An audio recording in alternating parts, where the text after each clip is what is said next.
Ayan mga kalarga, 2 days na, nesting pa din siya. Pero ano na, malapit na yan mga anak. Kasi ang due date niya is November 7 eh.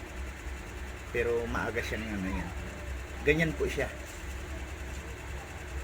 Nagdi-nesting. Ginawan ko siya ng mga ano, ayan, tinamyo. Kahit nasa loob na ng pugad niya, inaano pa rin niya.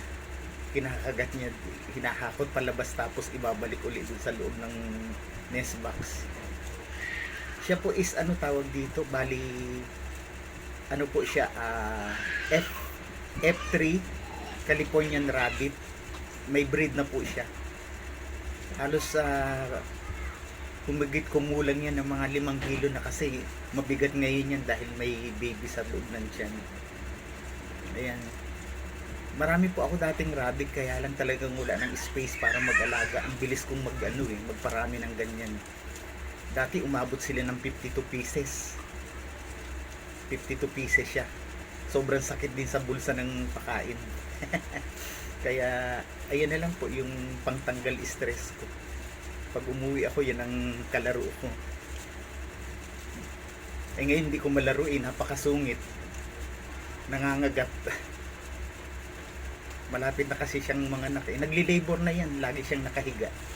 At saka pag ganun po ang rabbit, tamad na rin siyang kumain kapag nagli-labor na yan.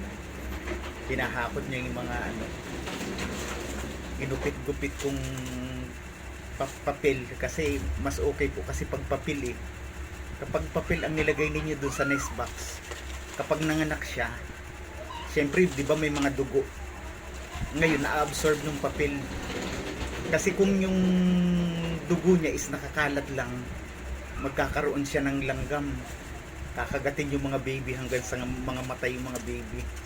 Na-experience ko na yun eh. Halos ano po siya, 8 pirang baby ng baby rabbit na matay.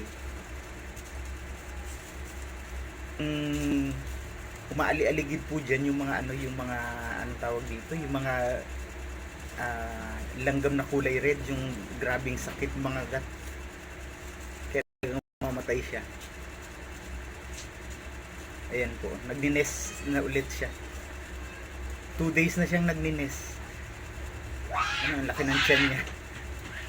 Sana nga hindi sobrang dami kasi ang hirap din pag sobrang dami. Ang hirap alagaan din, magastos. Kasi kumpleto tong mga alaga ko, may vitamins yan. In-injectionan ko sila ng ano, multivitamins para matapang sa sakit.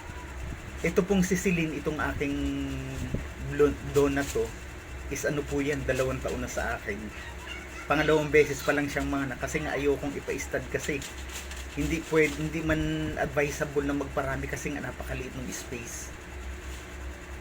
Ayan, ganyan ang trabaho niya pag mga anak na. Yan, panay ang kalkal. Ayan. Kalkal siya ng kalkal. Mabubwisit kami kasi napakaingay ng kakakalkal. Ayan. Pero ano naman po, natutuwa din ako kasi nagamay ko na mag-alaga ng ganito eh. Pero kung talagang maganda po ang market ng rabbit, magbi-breed talaga ako. Gusto kong kumuha ng isang pwesto na uupahan para doon mag-breed. Pwede din naman ito sa indoor eh. Maganda nga sa indoor. Ayan. Silin. Ano yan? Ayan, tinan nyo. Kukunin to sa basket, ilalabas, ibabalik naman ulit. Ayan, pabalik-balik siya. Ganyan ang trabaho niya. Ayan. Pabalik-balik yan. Yan. Nasa loob na nung nest box, ilalabas, kakagatin, ibabalik na naman ulit. Ganyan ang trabaho niyan. Maghapon na ganyan ang ginagawa niyan. Ayan. Ganyan po siya. Kanina, yung inano ko yung ano niya, yung palpitation, palpitation nung mga baby sa loob. Mararamdaman mo talaga nagsisigalaw sa loob ng tiyan niya. Ayan, tirang pabalik-balik, ayan. Nakakahilo eh. nandun na sa basket, ilalabas, tatangay na naman palabas, ibabalik na naman. Ayan o, tinan nyo. O, ayan o.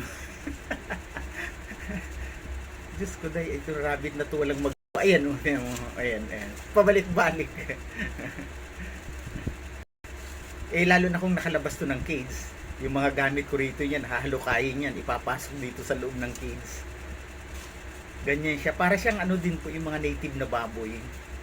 Bago mga anak, gumagawa sila ng ano, ang tawag sa amin nun ay demon eh, yung kumukuha siya ng mga damo, itatambak niya tapos susuot siya sa ilalim ng damo. Nung tinambak niya, saka siya dun mga anak sa loob. Parang ganyan din siya, o yan. Ayan, ganyan ang ano niya. Yan, pag napagod, mahihiga. Ayan, hihiga yan, ayan. Ganyan. Ayan lang po mga kalarga yung update ko dun sa pet ko na ano, naku, mahal na mahal ko yan. Napakabait niyan sa akin. Taga rin sa akin yan, 2 taon na. Ayan, ganyan. Ayan. Hindi po mga kalarga update ko kay kapag nanganak. Sana masubaybayan ko at nandito ako sa bahay kapag nanganak na maibidyo natin. Sige po mga kalarga, magandang araw po at salamat sa inyong lahat sa mga panonood ng mga video ko.